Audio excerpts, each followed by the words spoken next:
bonsoir à toutes et à tous, et je vous remercie de me rejoindre pour cette première émission de Design-moi un JDR. J'ai choisi de commencer par le sujet économie dans les jeux de rôle. Moi, je suis Tollcraft, je fais du jeu de rôle depuis 10 ans, et je suis passionné de création rôliste. Mon gros projet du moment, c'est un jeu de rôle médiéval fantastique qui s'appelle Hardy. On est là pour en causer un petit peu, mais pas que.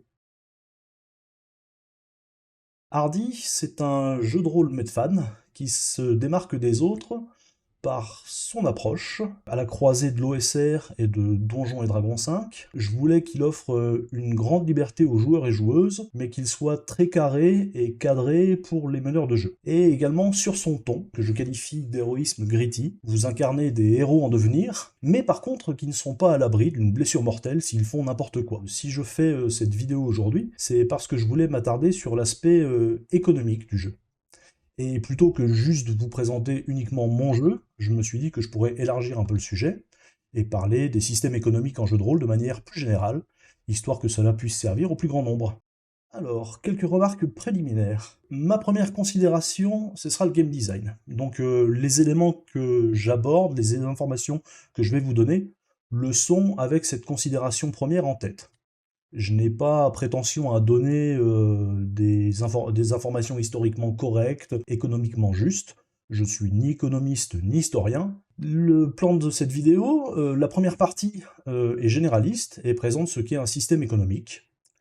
La deuxième partie va aborder la création d'un système économique et va majoritairement parler de jeux médiéval fantastique, pour plusieurs raisons. Parce que Hardy en est un, parce que les jeux de rôle Medfan sont les plus joués dans le monde de très loin, et surtout parce que ce sont ce genre de jeux, dans ce genre d'univers, qui ont le plus gros problème avec leur système économique et leur économie interne. La troisième partie traitera de l'intérêt et des utilisations qu'on peut faire de ces systèmes économiques. Et on terminera par une petite conclusion. Le texte intégral de cette vidéo, avec les sources et les liens, sera disponible entièrement en description. Ceci étant acté, parlons pot, parlons bien. Première partie, le système économique.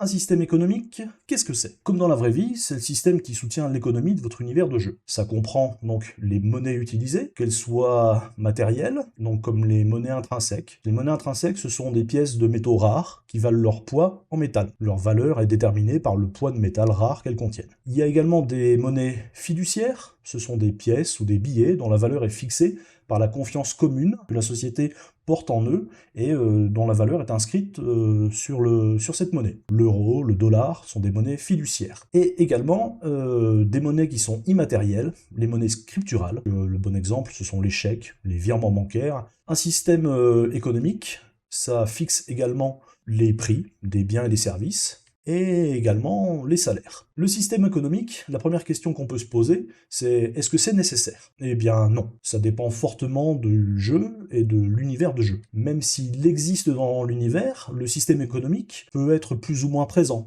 voire ne pas apparaître dans le jeu. Par exemple, dans l'appel de Cthulhu, même s'il y a des tables de prix, personne ne loot les zombies et les ghouls pour trouver une poignée de dollars. Tout simplement parce que ce n'a pas d'intérêt dans ce jeu d'horreur cosmique. La deuxième question qu'on peut se poser, c'est en ai-je besoin? Sans doute pas. Si c'est incongru ou dispensable dans la proposition du jeu ou de l'univers. Il y a de très nombreux jeux, souvent des jeux indépendants, qui ont une proposition ludique très ciblée. Ces jeux avec une proposition ludique très cadrée n'ont pas besoin d'un quelconque système économique. Par exemple, dans Sombre, un jeu où on joue des victimes de films d'horreur, on imagine assez mal faire une séance de shopping en plein massacre à la tronçonneuse. Est-ce que j'ai besoin d'un système économique dans mon jeu? Potentiellement, si le jeu ou l'univers dénonce ou encense le capitalisme. Par exemple, dans les jeux cyberpunk, eh bien, les crédits, le matos, les implants sont souvent importants. Il va falloir les acquérir, les acheter. Également, vous pouvez avoir besoin d'un système économique si votre proposition de jeu vise à décrire un univers relativement réaliste et complet, et pas juste l'une de ses facettes. Dans l'appel de Cthulhu, à nouveau, le système économique, il existe, mais il est marginal. C'est un jeu avec un contexte historique réaliste, et le jeu cherche à décrire au mieux son univers, et pour cela, on a besoin de savoir combien coûte un flingue, une voiture, ou tel objet. Et enfin, vous avez probablement besoin d'un système économique dans votre jeu si l'argent ou l'acquisition de biens, qu'ils soient mobiliers ou immobiliers, est une composante importante du jeu. Typiquement, dans les jeux fantasy, looter donjons et adversaires est souvent au cœur de l'expérience de jeu, voire même parfois du système. C'est le fameux Gold as XP, donc l'or en tant qu'expérience. On y reviendra. La deuxième partie va aborder la création d'un système économique. On va surtout s'intéresser aux jeux Medfan et aux économies à monnaie intrinsèque. Cette deuxième partie également va être très subjective. Ce que je vais dire représente mon avis, et il n'est ni meilleur ni moins bon que le vôtre. Je veux un système qui soit à la fois simple et également quelque chose de cohérent avec lui-même. Le standard, eh bien c'est celui qu'a imposé Donjons et Dragons dans les univers fantasy. C'est une économie qui est basée sur la pièce d'or, c'est la pièce de base qu'utilisent la plupart des gens. Le système standard a également une échelle 10. C'est simple, c'est facile pour les calculs. Et enfin, chaque pièce pèse 10 grammes. À nouveau, c'est une raison de praticité, mais en fait, historiquement, c'est plutôt juste. Pour vous donner une idée, le poids moyen des pièces en or qui ont eu cours en France était de 10,7 grammes. Pour vous donner une comparaison, une pièce de 1 euro, ça pèse 7,5 grammes, une pièce de 2 euros en pèse 8,5. Le problème, par contre, c'est que dans Donjons et Dragons et nombre de ses dérivés, la pièce d'or est la pièce usuelle. Or, en économie, moins quelque chose est rare, plus sa valeur baisse. Trop de pièces d'or en circulation, ça fait baisser la valeur de l'or. Si votre pièce d'or est votre monnaie de base, et c'est également le coût journalier d'un train de vie modeste. Si tous les jours vous devez dépenser à peu près une pièce d'or pour vivre modestement, on s'aperçoit que les pièces d'argent servent assez peu. Et puis les pièces de cuivre, c'est encore pire, en fait ça sert quasiment jamais. Sauf pour acheter des torches et des bougies. Donc, on est une économie remplie de pièces d'or, vu que tout le monde a de l'or dans les poches, ça conduit à une inflation galopante. Vu que les prix s'envolent, tout coûte cher. Ce qui veut dire que il vous faut beaucoup de pièces d'or pour faire vos achats. Mais le souci, c'est que ça pèse une blinde. C'est 10 grammes la pièce d'or. Donc 100 pièces d'or, ça pèse 1 kilo. La plus grosse pièce qui existe dans Donjons et Dragons, c'est celle de platine. Elle vaut 10 pièces d'or maximum. Donc au mieux, vous divisez le poids par 10. Vous allez me dire, ouais, mais pour les grosses sommes, il y a les gemmes. Ah ouais, effectivement, ouais, il y a les gemmes. La plus chère, dans les règles, c'est des diamants. Les diamants de 2 livres. Ils valent 5000 pièces d'or. Tout de suite, on se dit, ah ouais, c'est beaucoup, 5000. Sauf qu'en fait, on parle pas de monnaie fiduciaire, on parle de monnaie intrinsèque. C'est le diamant en lui-même qui vaut 5000 pièces d'or. Donc, ce diamant, il vaut 5000 journées de dépenses moyennes pour assurer un train de vie modeste. J'ai fait un petit calcul, dans notre réalité, en se basant sur un train de vie réel modeste, alors on va dire qu'on dépense un SMIC par mois, et bien donc ce diamant de 2 livres, ça fait 910 grammes, c'est pas un petit diamant, hein, et bien il vaudrait 225 000 euros dans Donjons et Dragons 5. Vous voulez savoir, dans notre vraie vie à nous, combien ça vaudrait un diamant de 910 grammes? Ça vaudrait à peu près 183 millions d'euros. Dans Donjons et Dragons 5, l'or ne vaut rien, et les diamants non plus. Pour rigoler, on peut continuer en convertissant un petit peu les prix de Donjons et Dragons 5 en euros. Bien entendu, si l'or est si répandu dans cet univers, il vaut moins que dans notre réalité. Mais ce petit calcul permet d'avoir un petit référentiel pour comparer. La corde qui nous coûte une pièce d'or, elle vaudrait à peu près 550 euros chez nous. Dans Donjons et Dragons, les arcs, ils sont vendus à peu près 13 000 euros pièce. Bref, on sent bien qu'il y a quelque chose qui cloche avec ce genre de système économique. Donc, on a vu que, à mon sens, l'économie de Donjons et Dragons, elle est complètement pétée. On peut se dire, est-ce qu'on pourrait pas se baser sur la réalité? Alors, ça peut sembler être une bonne idée, mais en fait, non. Tout d'abord, une considération mathématique. Le ratio or sur argent actuel, il est d'environ 1 sur 87,5. C'est pas des ratios faciles à calculer, quoi. On doit prendre également en compte la pureté des métaux utilisés, si on se base sur la vraie vie, parce qu'on n'utilise jamais, dans les monnaies, des métaux purs à 999 millièmes. Autre facteur dans la réalité, c'est qu'un système à deux métaux, ce qu'on appelle du bimétallisme, donc à deux métaux rares, c'est compliqué à maintenir. Il y a eu par exemple des chutes de prix de l'or suite à la découverte du Nouveau Monde, ou suite à la ruée vers l'or aux États-Unis. Il y a également le fait que les gens ont tendance à garder le métal le plus précieux lorsqu'il y a deux métaux. Lorsque vous avez des pièces en or et des pièces en argent qui sont toutes les deux valides dans votre circuit économique, C'est ce qu'on appelle la loi de Grisham. On peut résumer par la formule la mauvaise monnaie chasse la bonne. Donc au final, calquer la réalité, c'est une fausse bonne idée. C'est bien trop complexe pour être utilisable en jeu. Je suis là également pour vous parler de Hardy et de ma proposition dans le système économique de Hardy. Donc la proposition n'est pas forcément réaliste, mais j'ai voulu par contre la rendre efficace et cohérente. Elle repose sur la pièce d'argent en tant que monnaie de base. Donc les prix sont exprimés en pièces d'argent. Un train de vie modeste, c'est une dépense moyenne de 5 pièces d'argent par jour, et c'est également le salaire journalier d'un ouvrier non qualifié. Deuxième base du système, une échelle 100 au lieu d'une échelle 10. L'intérêt de tout cela, c'est que la monnaie utilisée par quelqu'un devient un marqueur social en fait. Le cuivre pour les pauvres, l'argent pour les classes moyennes, et l'or pour les plus fortunés. Avec ce système, en fait, la pièce d'or redevient une sorte de symbole, au même titre qu'un billet de 200 ou de 500 euros pour nous. On en a déjà vu, on en a peut-être déjà eu, on possède au total bien plus que ça, mais c'est clairement pas le genre de billet qui traîne dans le portefeuille de tout le monde. Ce système, avec une échelle 100, offre également une gamme de prix naturellement plus large, et puis surtout, vous n'avez plus besoin de travailler 2,5 kg de pièces sur vous pour aller faire vos courses. Dans Hardy, une pièce d'or, ça suffit à vivre modestement pendant 3 semaines. Pour se payer le harnois de vos rêves, eh bien, c'est 100 pièces d'or, c'est une pièce de platine. Ce système a également l'avantage d'offrir une certaine facilité à fixer les prix, parce que vous pouvez assez facilement le caler par rapport au salaire journalier de base, qui est de 5 pièces d'argent. Si on reprend notre petit tableau de tout à l'heure, donc toujours avec 10 grammes par pièce, on peut obtenir des prix convertis en euros, qui tout de suite ont l'air un petit peu plus logiques. Parce que notre corde, qui valait 550 € dans Donjons et Dragons 5, dans Hardy, elle vaut l'équivalent de 6 €. Le prix de l'arc, parce que l'arc court à 13 000 € dans Donjons et Dragons 5, il m'est resté en travers de la gorge. Dans Hardy, un arc court, ça vaut 110 €. Bah ouais, c'est qu'un bout de bois, hein. Ça vaut 5 fois moins cher qu'une épée courte, quoi. Alors, maintenant qu'on a vu un petit peu le système économique, on va voir ce qu'on peut faire avec un système économique. Et c'est là que ça devient intéressant pour jouer. Ok, j'ai décidé de mettre un système économique dans mon jeu, il tient à peu près la route, nickel, et on en fait quoi maintenant? La première tentative qui est venue à l'idée des gens, déjà, c'est si vous mettez de l'argent dans un jeu, il faut rendre l'argent utile.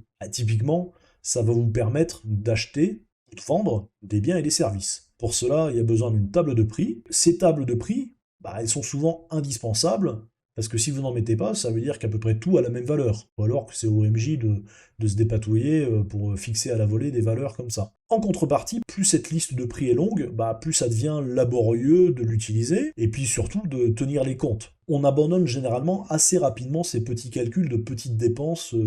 Et puis aussi le fait que plus les biens et services sont accessibles autrement que par une transaction financière, et bien moins la table de prix a l'occasion de servir en fait. Si tout ce qu'on peut acheter n'a aucun intérêt, au final, si on n'a pas une table de prix qui soit utile, l'argent ne sert à rien parce qu'on n'a pas l'occasion de la dépenser. C'est le mal dont souffrent la plupart des jeux Medfan en fait. On entasse les pièces d'or et les gemmes au cours des parties, au fil des campagnes, sans occasion ni raison de les dépenser.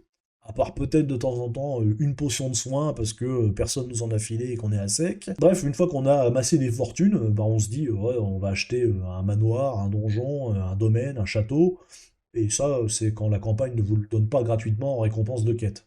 Rendre l'argent utile, c'est pas mal, mais c'est pas forcément ce qu'on peut faire de mieux.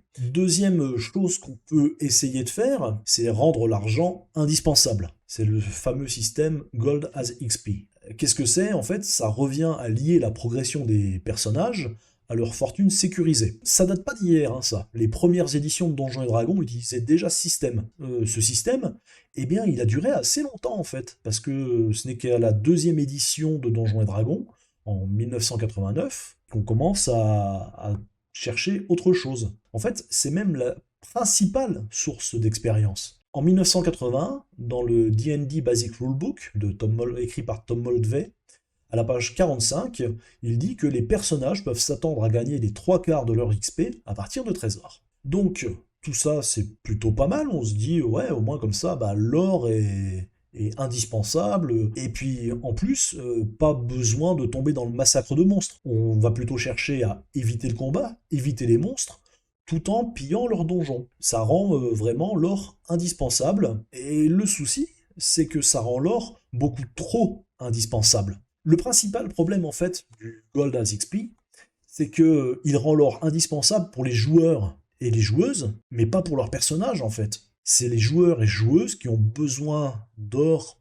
pour faire progresser leur personnage, et le personnage, lui, en fait, il s'en fout. Autre approche pour rendre l'argent indispensable, c'est la dette. Je l'ai personnellement découvert dans Electric Bastion Land. Donc c'est un jeu de Chris McDowell qui a écrit Into the Odd, et dans lequel le groupe de PJ commence la campagne avec une dette commune et assez importante. Ils doivent 10 000 pennies. Donc les pennies, c'est la pièce de monnaie de base du jeu, quoi. Et leur créancier leur laisse peu de répit. C'est écrit en toutes lettres dans le jeu. L'avantage de ce système de dette, eh bien, c'est que ça rend l'or indispensable au personnage cette fois-ci. Par contre, c'est fait de manière un petit peu artificielle, parce que la nature de la dette n'est pas spécifiée dans le jeu. Et puis aussi, elle est acquise avant la partie. Vous commencez la partie et c'est comme ça. Donc, le potentiel ludique du truc est relativement correct. Ça permet de mettre la pression sur les personnages, voire leur famille, leurs amis, mais le tout reste assez temporaire en fait, et puis surtout un petit peu artificiel quoi. Est-ce qu'on pourrait chercher en fait à améliorer la formule? On peut peut-être s'inspirer d'un jeu auquel on joue tous, et qui est vraiment bon pour placer l'argent au cœur des préoccupations des joueurs. J'ai nommé IRL RPG, la vie réelle.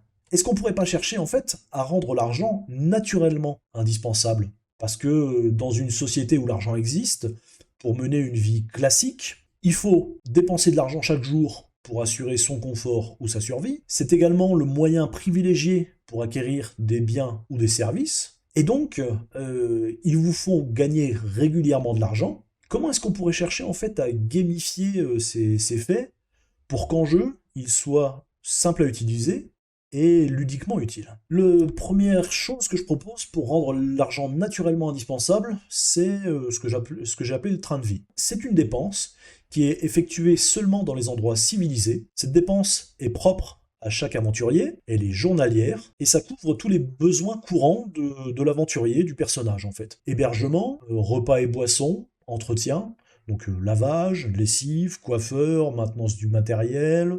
La valeur du train de vie, elle est quotidienne, elle est tirée au dé de 10. Alors on peut aussi utiliser une valeur moyenne de 5. Par contre, la gamme de prix, elle est choisie par le joueur ou la joueuse. Et plus on va choisir de dépenser dans une gamme de prix, dans un train de vie élevé, plus on va avoir droit à des bonus.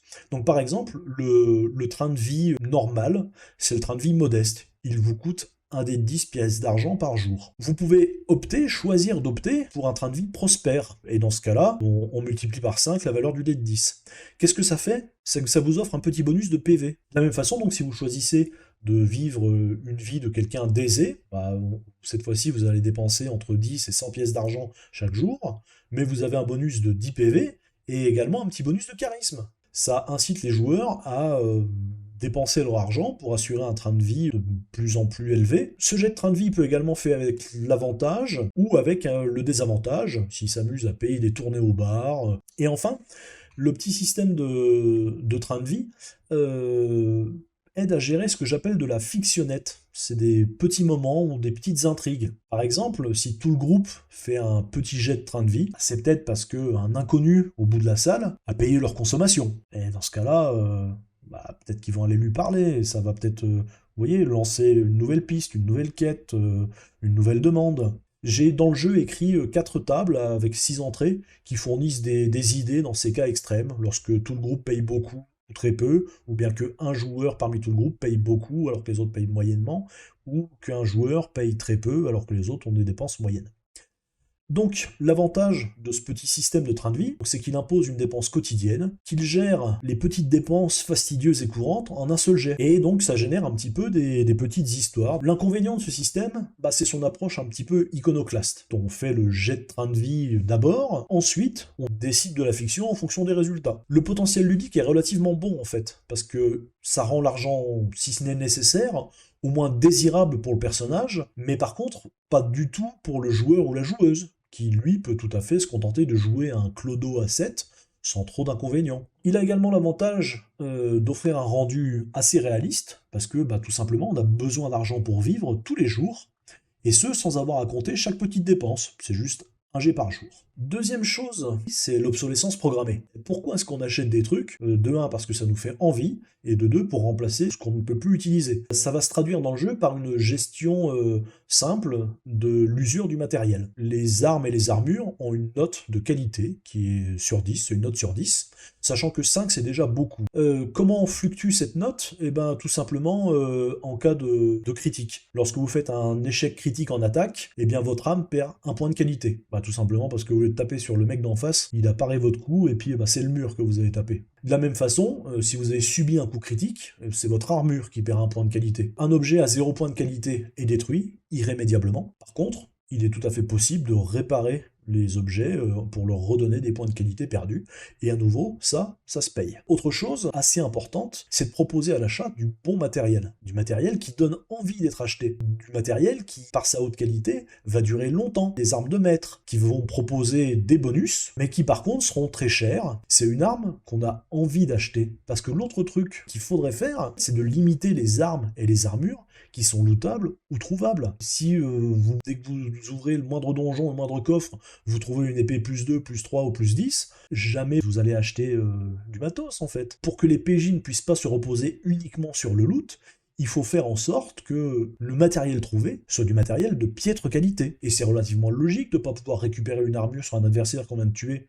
Et vous venez de le trucider à l'intérieur. L'armure, il y a peu de chances qu'elle soit encore en état, non? L'avantage de ce système d'obsolescence programmée, c'est que ça crée une sorte d'attrition naturelle qui oblige les PJ à entretenir et à acquérir du matériel. Ça les incite à dépenser leurs sous et ça offre également aux MJ un meilleur contrôle sur le niveau de puissance des PJ. Assez souvent, les MJ à Donjons et Dragons 5 se plaignent de ce symptôme de « Ah merde, mes joueurs sont trop puissants, ils ont décalqué mon ennemi ».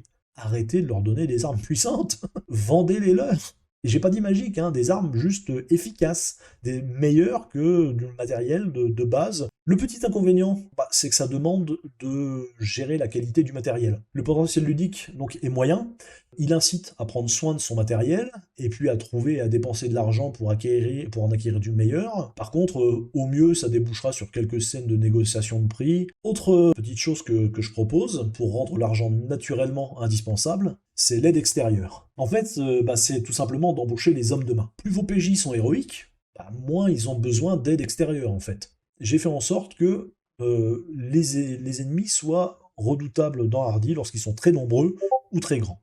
Et tout ça, tout simplement pour inciter les personnages à embaucher du renfort lorsque c'est nécessaire. Le coût des renforts, c'est tout simplement le nombre d'hommes multiplié par leur tarif horaire et par la durée pour laquelle on les embauche. Ça vous fait 3 leviers pour agir sur les coûts. Donc, les avantages de cette proposition de rendre l'extérieur indispensable, c'est que ça incite les PJ à se payer des services, ça offre également une possibilité logique pour les PJ de contracter des dettes. Et inconvénient de ce de l'aide extérieure, il faut faire quelques additions à multiplication pour calculer le coût des renforts. Le potentiel ludique de l'aide extérieure, je le considère comme très important en fait, parce que ça replace les PJ dans un monde vivant, où ils sont pas les seuls à pouvoir agir et à peser sur le cours des événements. Il y a d'autres groupes, d'autres mercenaires, des gens qu'on peut embaucher, à qui on peut aller demander de l'aide. En plus, ça génère des scènes sociales, des demandes d'emprunt, de la recherche de soutien parmi les riches, les nobles, et ça crée naturellement des dettes, que ce soit des dettes monétaires, mais ça peut aussi être des dettes d'honneur, des promesses à tenir, et qui sont importantes et d'autant plus impliquantes que ce sont les PJ qui se les sont créés eux-mêmes. Quatrième et dernier petit axe de cette partie, comment rendre l'argent naturellement indispensable, les taxes. En fait, la vie médiévale était très taxée. Les montants sont toujours assez faibles, mais les taxes sont omniprésentes. Nos héros y échappent.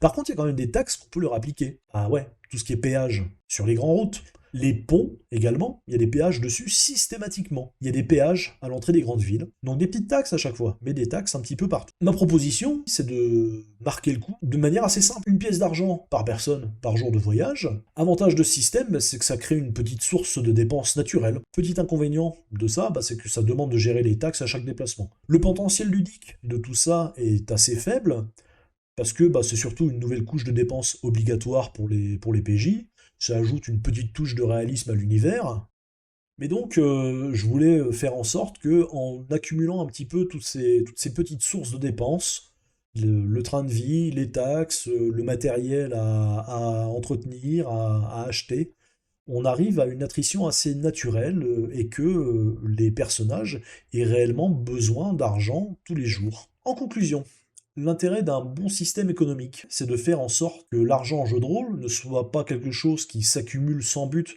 sur la fiche de personnage, mais que ce soit un besoin quotidien, une motivation naturelle et un moteur d'aventure pour les personnages qui vont chercher à gagner de l'argent afin de vivre confortablement au quotidien, de pouvoir acquérir du meilleur matériel et d'embaucher de l'aide quand la situation les dépasse. Bien entendu, ça suppose pas mal de petits ajustements dans la façon dont le MJ mène la partie, sur la gestion et l'usure du matériel, sur la façon dont il distribue armes et armures au PJ en récompense, et sur la nécessité de faire appel à des renforts, et encore pas mal d'autres petits aspects qui ont tous des répercussions les uns sur les autres. On verra ça au fur et à mesure des autres vidéos. En fait, tout ça est quand même relativement compliqué, tout est intriqué, et c'est pour ça que j'ai écrit tout un jeu, et que je me suis pas juste contenté de faire un billet de blog parlant de l'économie en jeu de rôle, quoi. Bref, un bon système économique dans un jeu de rôle, à mon sens, il ne devrait pas juste exister, mais il devrait servir, et il devrait servir tous les jours. J'espère avoir pu vous donner quelques petites pistes, idées et exemples dans cette vidéo. De l'économie dans Hardy, elle va surtout être importante dans les premiers niveaux en fait. Je voulais que durant les 4-5 premiers niveaux dans Hardy, les joueurs aient réellement besoin d'argent et que ce soit une préoccupation, que ce soit quelque chose qui les pousse à accepter un boulot, à accepter une quête. Ça fait une motivation naturelle et pas juste ok, on est à l'auberge, il y a ce mec chelou qui nous parle, allons-y, après tout, on n'a rien d'autre à faire. On sait qu'on est là autour de la table pour jouer ensemble et passer un bon moment. Je veux juste dire que c'est pas forcément dommageable que les personnages aient, eux, une réelle motivation pour bosser pour quelqu'un, partir à l'aventure, dans l'espoir de trouver quelques récompenses, quelques trésors et quelques richesses. Et au fur et à mesure que les personnages progressent, et vont commencer à accumuler des pièces d'argent, puis des pièces d'or, naturellement, toute cette attrition passe un petit peu au second rang, je continue à la faire jouer, hein, tous les jours on fait des jets de train de vie et tout ça, mais par contre, l'or devient cette fois-ci un peu plus incitatif pour acquérir des biens et des services. Je voulais que dans Hardy, la pièce d'or ce soit une sorte d'objectif en soi, de pouvoir d'avoir sa première pièce d'or, parce que dans Hardy, assez souvent, on joue des gens du commun, on joue des gens qui ont la flamme de l'aventure qui brûle en eux, mais qui sont bûcherons, fils de fermiers, petits paysans, ce genre de choses, quoi. Et qui, au fur et à mesure de la partie, se découvrent une âme d'aventurier. J'en ai fini avec cette présentation. Comme je l'ai dit en début d'émission, je voulais conclure par un petit mot sur les services que je propose, notamment via mon Patreon. Que ce soit pour du game design, de la supervision éditoriale, des conseils pour améliorer vos jeux ou vos scénarios, les rendre plus clairs, plus percutants, améliorer l'intrigue ou l'univers, ou bien pour faire rentrer en résonance le système avec le thème, ou bien le fond avec la forme, ou bien encore pour faire de la mise en page, de la formation sur les logiciels, ou de l'aide à la publication, bah, il vous est possible de bénéficier de mon expérience. Donc si je vous propose un petit peu de mon temps et de mon expertise via Patreon, eh bien c'est tout d'abord un tarif que j'espère abordable, que vous allez également pouvoir moduler en fonction de vos besoins. Et c'est surtout quelque chose que je voulais proposer en fait via Patreon pour que ce soit un suivi sur la durée, pour que je puisse vous assister et vous aider à mener à bien votre projet en suivant son avancée sur la durée et vous aider à concrétiser réellement le jeu que vous êtes en train d'écrire, le scénario qui est votre petit bébé du moment. Je suis également disponible pour faire de la mise en page, cette fois-ci en freelance, donc payé au projet. De mon côté, personnellement, sur mes créations, j'essaye de proposer le plus de choses gratuites possible. Je prends plaisir à créer, et tant qu'à faire, bah, autant créer pour le plus grand nombre. Les règles de Hardy sont gratuites, elles sont déjà disponibles, hein, vous avez le lien en bas de la vidéo. Le jeu est tout à fait jouable, hein, ça fait plus de 2 ans maintenant que je mène 2 campagnes de tests en parallèle. Les scénarios également que j'ai écrits pour la gamme Hardy, j'en ai écrit 4 jusqu'à présent, Ils sont disponibles gratuitement, à prix libre. Ils sont entièrement en couleur, illustrés, avec des plans en couleur, avec des portraits de personnages, des cartes relationnelles pour l'un d'entre eux, et dans des styles relativement différents. Le Mont Saint-Michel est quelque chose de prévu pour MJ et joueurs débutants, assez guidé, assez linéaire. L'Église brûlée est lui beaucoup plus ouvert et va permettre aux joueurs soit d'aller au combat, soit à la négociation. La falaise sanglante pousse la liberté encore un cran au-delà, étant donné que c'est une mission de récupération de quelqu'un, mais que l'approche est vraiment libre. Vous allez aussi bien pouvoir tailler dans la viande, ou entièrement négocier avec l'ennemi, voire passer à l'ennemi, voire en vous infiltrant. Et enfin, Meurtre au vignoble est tout récent, il est sorti début février. C'est une enquête pour meurtre au cours d'une soirée un peu trop arrosée à la fin des vendanges. J'ai également écrit un bestiaire, il fait 150 pages, entièrement en couleur. Lui est payant, j'essaye en fait juste de rembourser le coût des illustrations que j'ai mis à l'intérieur. Par contre, la centaine de stat blocks, la centaine de créatures qui est dans le bestiaire est disponible gratuitement. Si vous appréciez mes créations et que si vous souhaitez soutenir ma démarche, eh bien vous pouvez partager mes liens, y compris cette vidéo. J'aimerais juste en fait faire découvrir mes créations. Et mine de rien, c'est dur, parce que à part quelques forums, à part quelques discords, toucher beaucoup de monde, c'est compliqué. Et donc en fait, bah, j'ai littéralement besoin de vous, j'ai besoin de votre relais. Si vous avez des potes qui se plaignent à chaque fois que leurs pièces d'or dans le parti de D&D servent à rien et tout, eh ben montrez-leur cette vidéo. Donc n'hésitez pas à partager un petit peu tout ce que je fais, si vous trouvez ça bien, si vous trouvez ça digne d'intérêt. J'ai vraiment besoin de votre relais en fait pour faire découvrir ce que je fais, sachant que la grande majorité est gratuit. Si vous pouvez vous permettre un petit soutien financier, que ce soit par exemple en achetant mes créations sur DriveThruRPG ou via Patreon, c'est super.